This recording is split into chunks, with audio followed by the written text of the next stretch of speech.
Assalamualaikum warahmatullahi wabarakatuh. Saya Dayu Fahmil. Di video ini saya akan sharing kepada Anda tentang pengalaman saya 7 tahun yang lalu ketika saya hijrah dari hutang dan riba. Saya sangat berharap video ini dapat memberikan manfaat bagi Anda.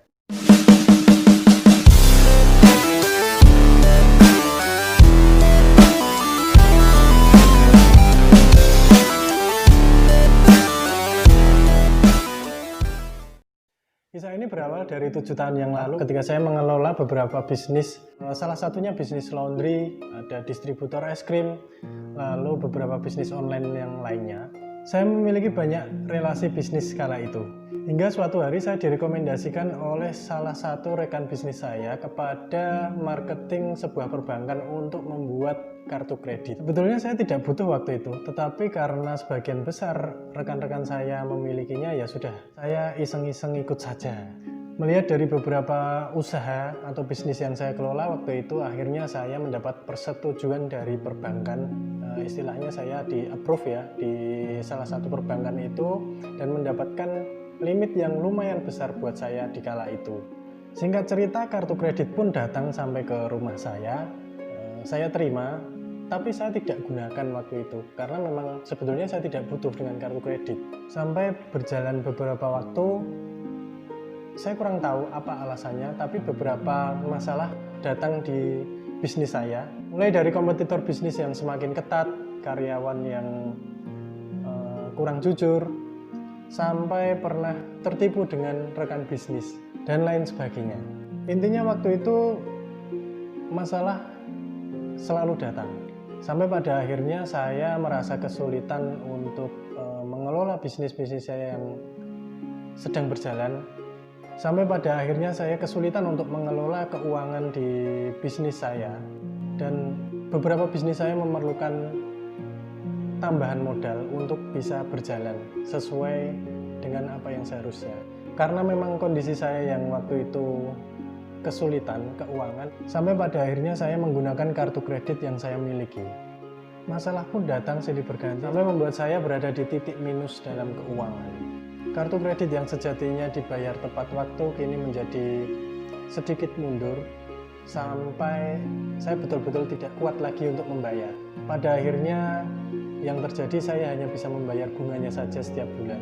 Lalu masalah demi masalah tidak kunjung selesai, dan bisnis saya satu persatu mulai berguguran. Tidak hanya itu, karena saya tidak lagi memiliki keuangan yang cukup untuk membayar sisa hutang-hutang saya, akhirnya saya terpaksa menutup semua bisnis saya. Sampai pada akhirnya saya harus berurusan dengan debt collector. Hampir setiap hari saya ditelepon, saya di SMS waktu itu, saya di WA, saya dikejar-kejar sampai mereka datang ke rumah pun pernah. Berapa kali mereka datang ke rumah, saya menghindar, esoknya datang lagi, saya menghindar lagi, dan terus seperti itu. Sampai pada akhirnya saya mencapai titik jenuh yang betul-betul membuat saya sangat depresi waktu itu. Saya memutuskan untuk menyudahi semua ini. Saya memutuskan untuk pergi dari tempat tinggal saya. Dan saya lari dari semua masalah-masalah yang sudah saya tinggalkan untuk memulai kehidupan baru di kota lain. Singkat cerita, saya berhasil keluar dari kota di mana saya tinggal sebelumnya dan memulai kehidupan baru dengan istri saya di kota lain. Tentunya saya juga meninggalkan semua masalah-masalah saya yang saya alami di kota sebelumnya. Saya mulai mencari pekerjaan ke sana ke sini, dan akhirnya pada suatu hari saya diterima di salah satu perusahaan otomotif yang cukup besar sebagai seorang marketing. Sebagai seorang marketing, tentu tugas saya adalah jualan. Dalam hal ini, produk otomotif yang saya jual adalah mobil.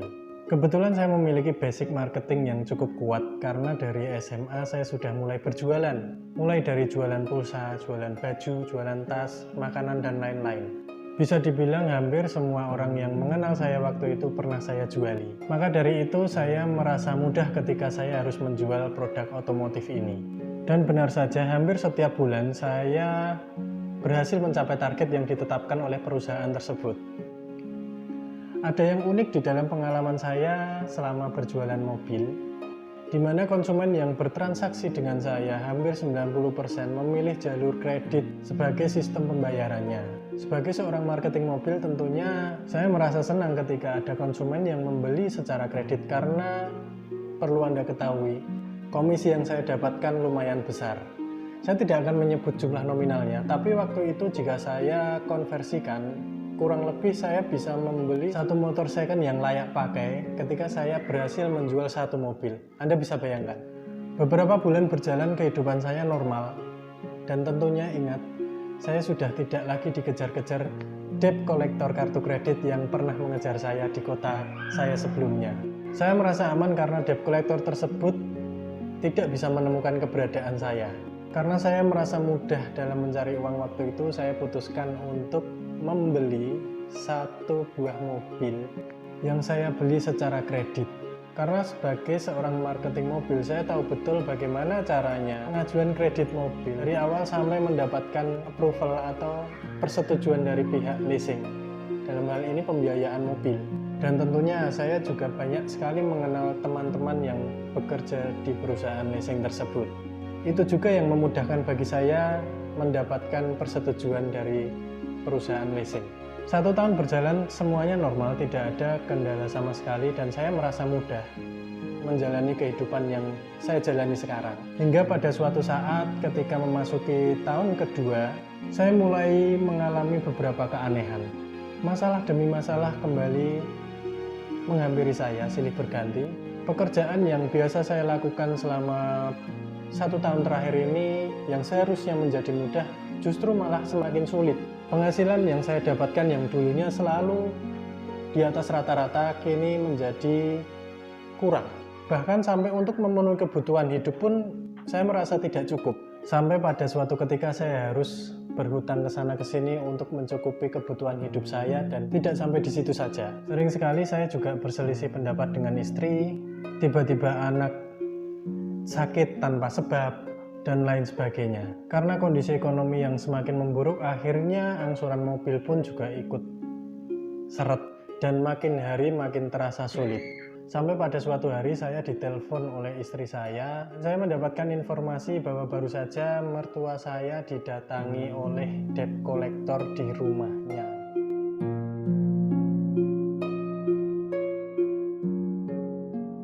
Sampai pada akhirnya saya merasa depresi dan merasakan seperti ada yang salah di dalam kehidupan yang sedang saya jalani sekarang. Saya pun mulai merasa bingung bagaimana cara mendapatkan penghasilan yang lebih untuk mencukupi kebutuhan hidup saya beserta membayar angsuran mobil saya.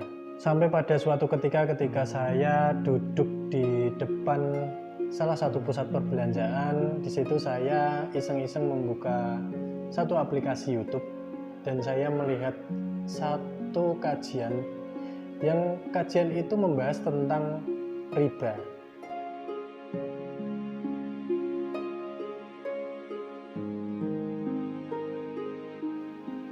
Dalam kajian itu dijelaskan tentang larangan riba, dijelaskan tentang bahayanya jika berurusan dengan riba, dijelaskan pula tentang efek yang ditimbulkan ketika kita berurusan dengan riba, begitu pula dengan akibat-akibat yang akan ditimbulkan ketika kita berurusan dengan riba. Dari situ saya merasa seperti dihantam dari segala penjuru. Saya merasa ini adalah jawaban dari permasalahan-permasalahan saya selama ini, kegelisahan yang saya alami selama ini, dan saya merasa harus berubah dan berhijrah. Perlu saya sampaikan bahwa saya sedang tidak mendiskreditkan atau menyudutkan salah satu profesi, karena saya hanya sharing tentang pengalaman pribadi saya. Pertama kali yang saya lakukan adalah saya mulai bertobat. Lalu saya mulai ngobrol dengan istri tentang apa yang sudah saya saksikan di tayangan kajian di YouTube tadi, dan istri saya pun mendukung. Saya mulai belajar untuk mendekat kembali kepada Yang Maha Kuasa, Yang Maha memberi rizki, Yang Maha mengampuni segala dosa-dosa yang sudah kita lakukan. Lalu yang selanjutnya saya belajar untuk ikhlas.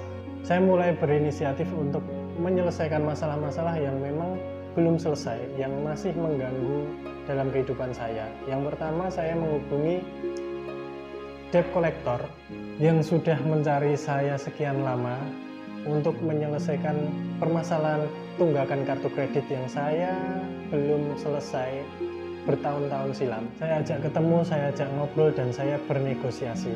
Sampai pada akhirnya saya mendapatkan solusi, yaitu pelunasan secara diangsur.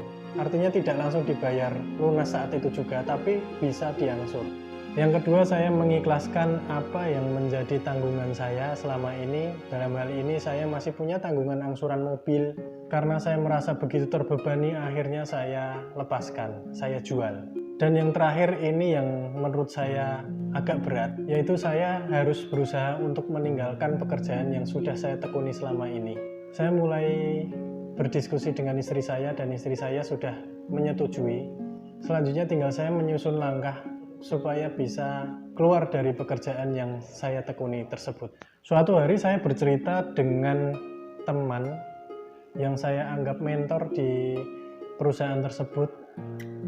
Saya sampaikan keluh kesah saya sampaikan curhatan saya sampaikan kegelisahan saya selama ini, dan beliau mendukung, beliau mengerti posisi saya dan menyarankan untuk mengatur strategi supaya saya bisa meninggalkan pekerjaan tersebut dengan baik-baik.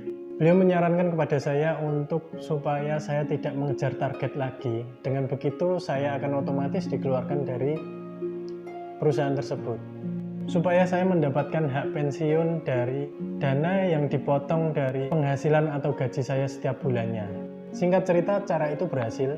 Saya berhasil meninggalkan pekerjaan tersebut tanpa meninggalkan citra buruk.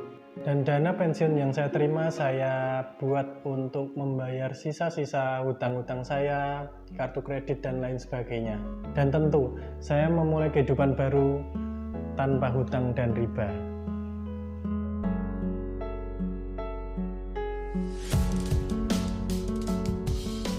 Perasaan saya lebih nyaman, lebih tenang. Ketika saya tenang, saya lebih mudah untuk berpikir secara positif. Dan ide-ide kreatif mulai muncul di kepala saya. Sejak saat itu saya mulai menanamkan prinsip bahwa ketika saya belum mampu, maka tidak akan saya paksakan. Artinya saya tidak akan membeli apapun ketika saya memang belum mampu. Karena sejatinya semua hanya titipan dan kita tidak harus punya. Harta itu kalau enggak kita yang meninggalkan, ya kita yang ditinggalkan. Karena semua akan kembali pada yang punya, yaitu Allah Subhanahu wa Ta'ala. Tetapi bukan berarti pasrah, no. Tetap ikhtiar, tetap semangat, karena rezeki sudah diatur. Kalau pada saatnya nanti diamanai titipan berupa harta, ya pasti dapat, tanpa harus berhutang dan riba. Demikian sharing saya pada kesempatan kali ini. Saya berharap video ini dapat membawa manfaat untuk Anda. Terakhir pesan saya, sekecil apapun potensi yang Anda miliki, ketika itu membawa manfaat untuk orang lain, maka bagikanlah. Saya Dewi Famil, sampai jumpa di video selanjutnya. Assalamualaikum warahmatullahi wabarakatuh.